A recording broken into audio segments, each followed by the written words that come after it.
coordinatrice, pour faire le point de ces 48 heures, ce qui s'est passé, et ensemble, nous avons décidé de ce que nous allons faire dans les prochains jours, parce que c'est vraiment important. L'heure est grave. Nous avons tous les yeux rouges. Est-ce que, camarades, vous êtes prêts à aller jusqu'au bout? Vous êtes prêts à aller jusqu'au bout?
Est-ce que vous allez retrouver le chemin?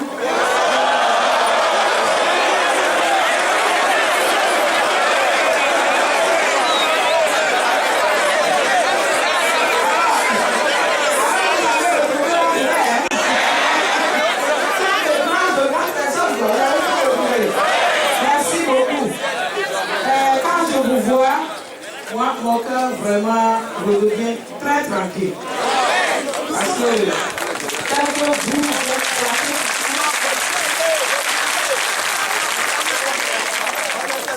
en venant tout à l'heure, j'ai vu mon visage, j'avais le visage renfrogné dans l'expectative. Est-ce que cet AG va se faire? Qu'est-ce qui va se passer?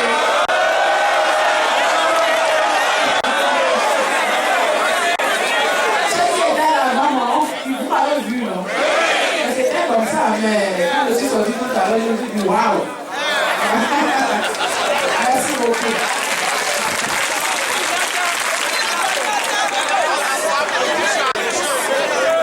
Vous laissez Benaya.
fassions encore une petite récapitulation de ce qui nous a amené à ces 2 jours derniers de grève. Parce qu'il y a beaucoup de bruit qui court en ville. Il y a beaucoup d'interprétations qui se sont données. Il y a beaucoup d'accusations que cela comporte. Et tout cela n'a qu'un seul objectif: diviser la base de la synergie.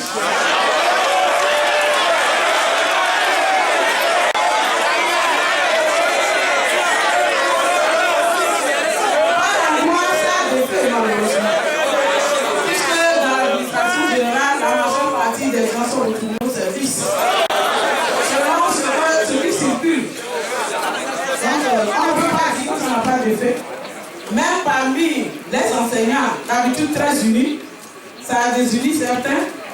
Il y a eu des poches qui sont déteneurs de cette version et des poches qui continuent dans le sillage de la synergie. Donc, pour faire ce... Non, ce n'est pas des lâches. Ils ont seulement mal compris.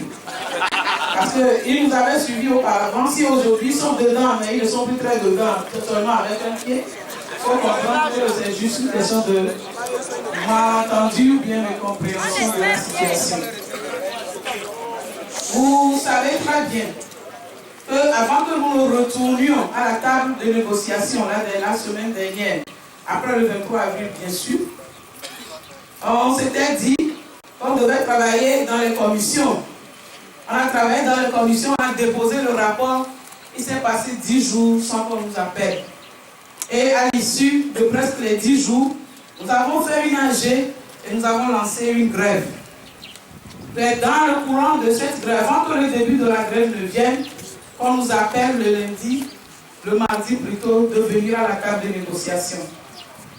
Donc nous sommes allés à la table et nous sommes revenus le mercredi à une autre AG où vous nous avez dit de ne pas retourner à la table, d'aller déposer plutôt une lettre pour continuer. Nous avons demandé pardon, on va continuer les négociations. Et si ça cloche, nous allons vous appeler ou bien nous déposerons immédiatement le mot d'ordre, nous reviendrons vers vous. Et nous sommes partis effectivement le 2e jour à la table de négociation. Ce jour, il nous avait été demandé de commencer notre plateforme de revendication par le bas. On a commencé à discuter par le bas en remontant jusqu'au 3e point.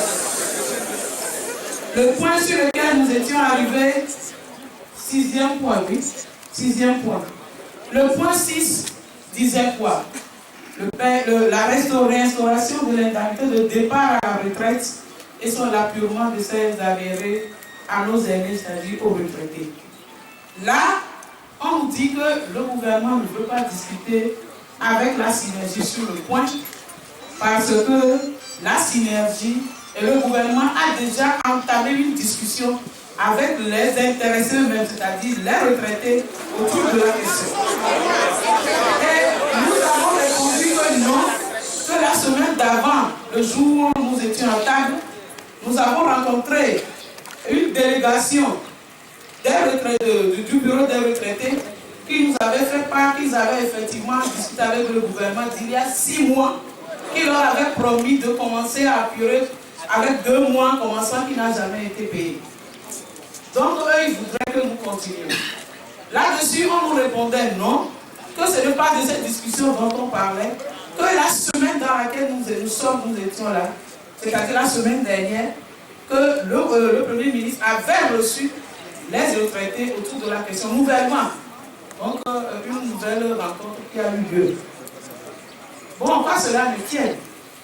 Nous avons dit, si ça en est ainsi, nous reportons le point là sur le jour suivant, la séance suivante, pour pouvoir aller faire les enquêtes sur le terrain, si effectivement nos aînés ont été reçus par le Premier ministre. Dès que nous sommes sortis de la salle, nous avons appelé les 2 responsables des 2 associations des retraités, civils et militaires. Eux nous ont dit qu'ils n'ont jamais été reçus par le Premier ministre.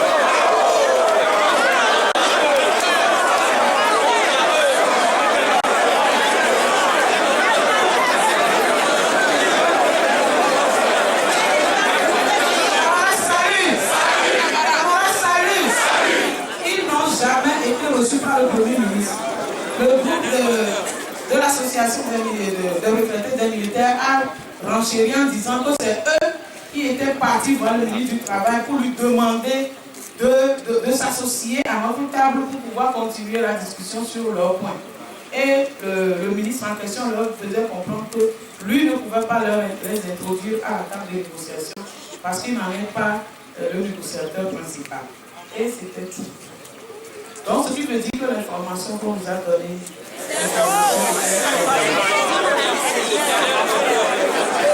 quand nous étions revenus, le conseil s'est fâché, il a dit, et c'est comme ça, pourquoi vous n'avez pas déposé le mot d'ordre de grève que vous êtes sorti? On a dit non. Il y a une table de négociation. En matière syndicale, quand on ouvre une table, il faut aller jusqu'au bout. Et c'est ainsi que ça a même failli nous diviser. On s'est crié dessus, on a crié, on est revenu quand même à la raison. On s'est dit que le lendemain, c'est-à-dire le jeudi qui suivait, on va retourner à la table de négociation. Quand nous sommes partis, cette fois, nous avons dit que nous ne voulons plus continuer par le bas. Que nous voulons carrément continuer par les deux points principaux qui sont à la tête. C'est-à-dire la valeur indiciaire et la dette.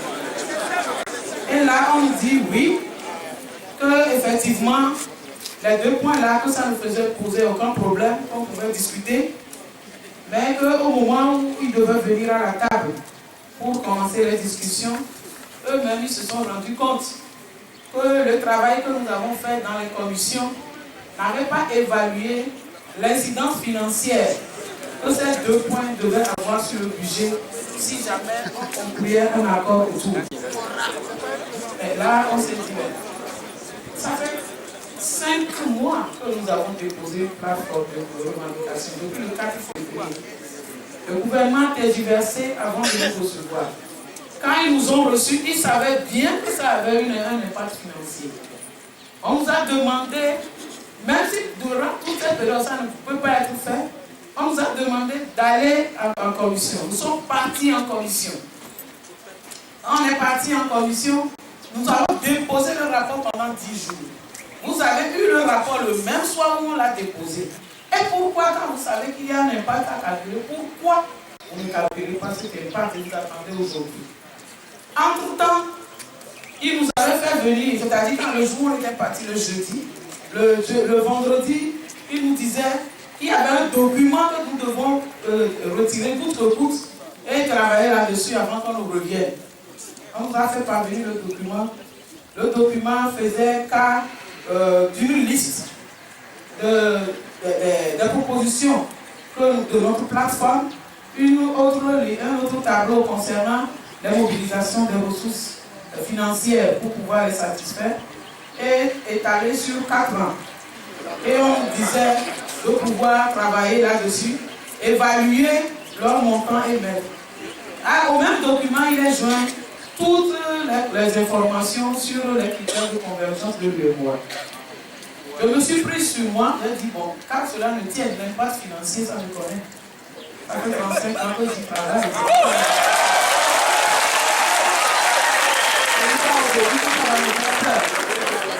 J'ai fait exprès de ne pas aller au service le vendredi, je suis resté à la maison. J'ai pris les 2 documents pour pouvoir commencer à faire le travail. Je me suis rendu compte qu'il n'y avait pratiquement aucun élément dans les documents envoyés qui pouvait nous permettre de faire cette évaluation. Parce que l'événement, c'était le TOF, c'est-à-dire le tableau des opérations et financières de l'État qu'on avait donné. Et ça ne parle que des grands agrégats. Quand nous prenons par exemple la masse salariale au sein de ce TOF, ça donne la masse salariale sur une année.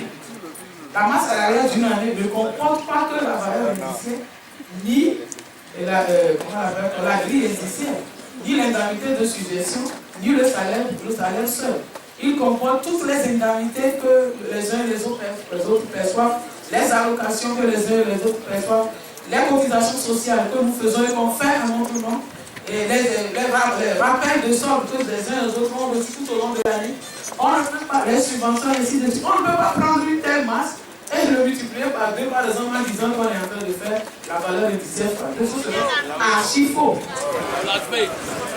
qui sera assuré. Donc là-dessus, j'ai appelé le ministre négociateur et je lui ai dit, ce que vous nous avez donné comme chiffre ne vous permet pas de réaliser le travail que vous nous avez demandé. Et il dit, si c'est comme ça que le ministre des Finances était à notre disposition, il suffit d'introduire une correspondance pour pouvoir prendre les informations. Or, nous sommes déjà venus à l'âge de vous dire que les séances allaient durer seulement 4 séances. On venait de terminer 2 séances. La séance suivante, c'était le lundi, on était le vendredi. On nous demandait d'aller prendre les informations au ministère des Finances pour venir commencer le travail. Au ministère des Finances, le ministre des Finances est absent.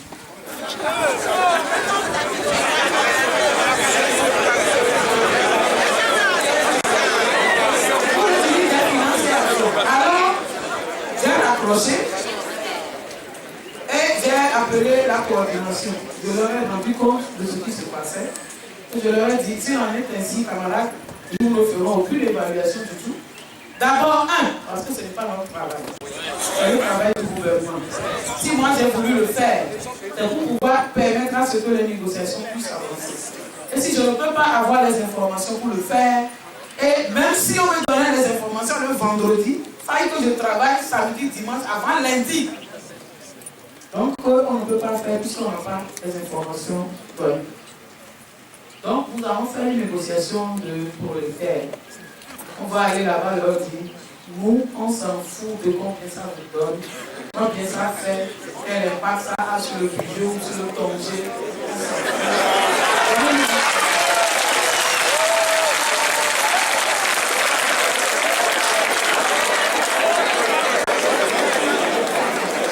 Et c'est comme ça que nous sommes partis le lundi matin. Le lundi matin, quand ils sortent, ils disent, bon, on nous avait demandé aussi un travail, et là, on leur répond, on est bien désolé. On a bien voulu les aider, mais on n'a pas les informations, comme l'hôpital avait été reporté. Et que là, franchement, nous ne ferons pas ce travail. Parce que tout simplement, ce travail n'est pas de notre ressort, ce n'est pas assez de le faire. Dans tel syndicat, on a les moyens de faire les pas financiers d'un budget que l'État détient. À moins qu'on ne copte des gens parmi nous pour aller travailler dans une commission technique quelque part où on fournit des informations, ça ne peut pas se faire. Ils ont dit bon, mais eux aussi, ils n'ont pas les informations.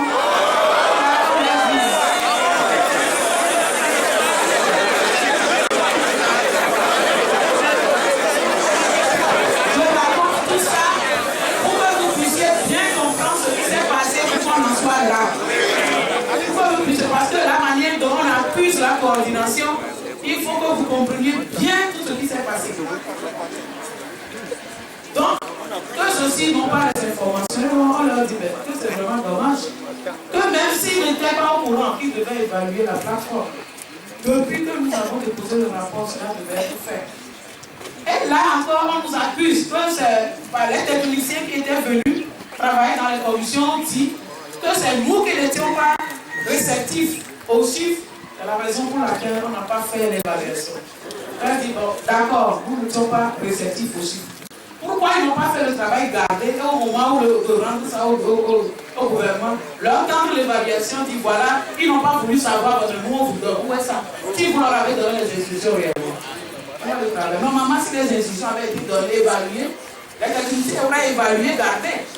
Et dit que la coordination a refusé d'écouter ou bien de prendre contact. Ou bien, comme ça devait se faire. Mais ils n'ont pas les documents, ça voudra dire que les instructions au départ n'avaient pas été données dans ce sens. Donc là-dessus, on leur dit maintenant, qu'est-ce qu'on fait? De combien de temps nous devons maintenant, vous avez besoin pour pouvoir faire le travail? Et là, ils nous disent que ce travail doit d'abord faire valoir le reclassement des agents permanents. Et que pour pouvoir reclasser tout cela, on a besoin de 2 services pour le faire, la DJP et les finances. Et pour que ce travail puisse se faire, ça peut... Avant, on avait essayé de le faire, ça a duré 2 mois.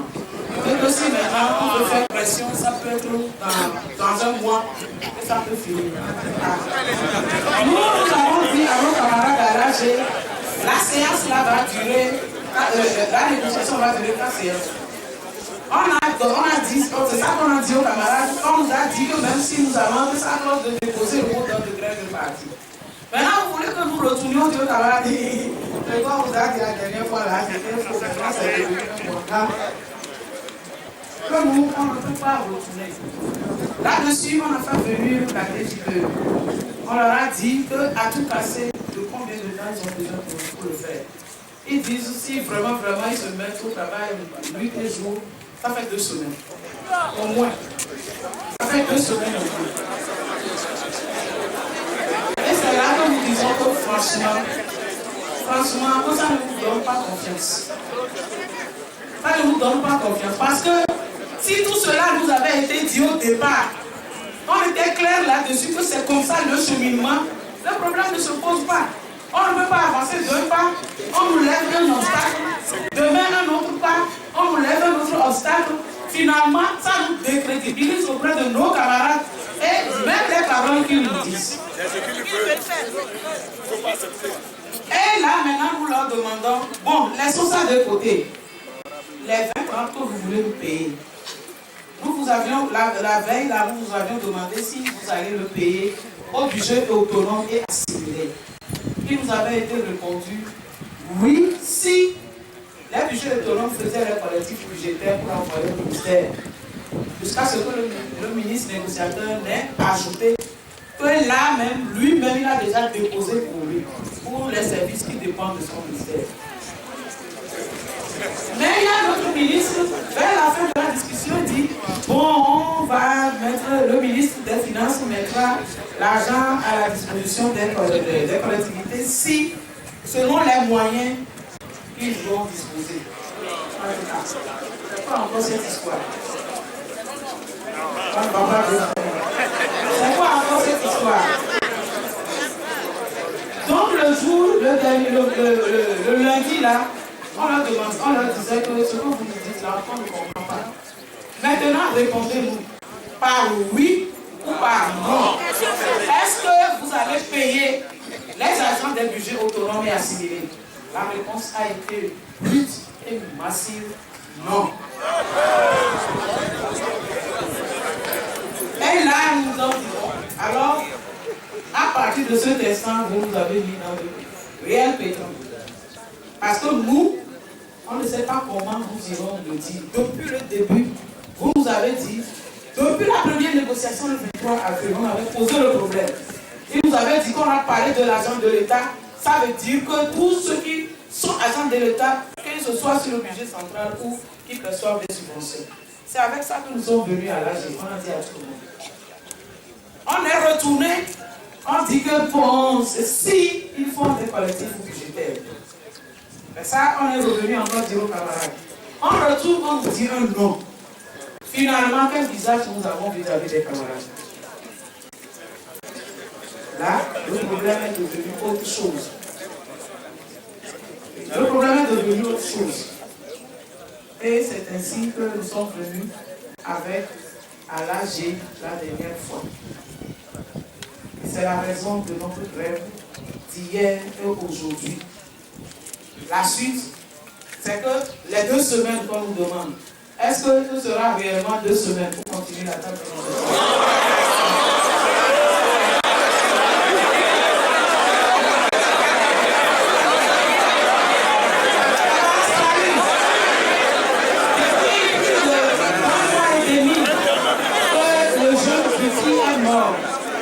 on nous a dit qu'on va commettre des enquêtes pour savoir concrètement éclaircir les circonstances de son décès. Jusqu'au jour d'aujourd'hui, on n'a reçu aucune information. On nous a dit le 26 avril que les auteurs du décès de Anselme sont mis aux arrêts, ils seront traduits à la justice. Jusqu'au jour d'aujourd'hui, rien. Les parents de Touti attendent et appellent Synergie tous les jours. Qu'est-ce qu'on fait? Qu'est-ce qu'on fait? Qu'est-ce qu'on fait? Qu'est-ce qu'on fait? Oui, on a appris qu'ils sont sortis aujourd'hui. Donc, nous sommes dans tout ce pétrin. C'est ça qui fait qu'aujourd'hui, hier et aujourd'hui, nous avons dit il faut que les positions soient claires. Que ce qu'on nous dit, que ce soit des paroles données, que ce soit des choses dites clairement, et que le gouvernement et nous-mêmes puissions suivre et que demain, que ce ne soit pas plus d'autres choses qui viennent remplacer ce qu'on nous a dit. Donc ce sont ces atermoiements qui aujourd'hui nous ont conduits à cette jour de grève. Nous attendons dire que le ministre négociateur a fait une conférence de presse aujourd'hui dans laquelle il nous traite du responsable et d'inconscient. Parce que nous sommes partis de la table de négociation alors qu'il n'y avait pas de rupture. Quand vous nous dites la veille que vous allez payer, le lendemain vous dites non. La rupture va venir de quelle manière encore plus que ça? Quand vous dites que nous allons finir nos discussions en 4 jours, nous arrivons en 3e séance, vous dites qu'il reste encore 2 semaines. Donc, la rupture va venir de quelle manière que ça? Donc c'est ça, de ça qu'on nous traite aujourd'hui. Dans les conférences, vous allez le lire dans les presses.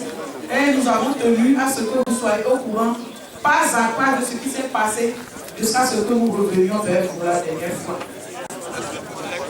Donc, je vais laisser les autres camarades continuer.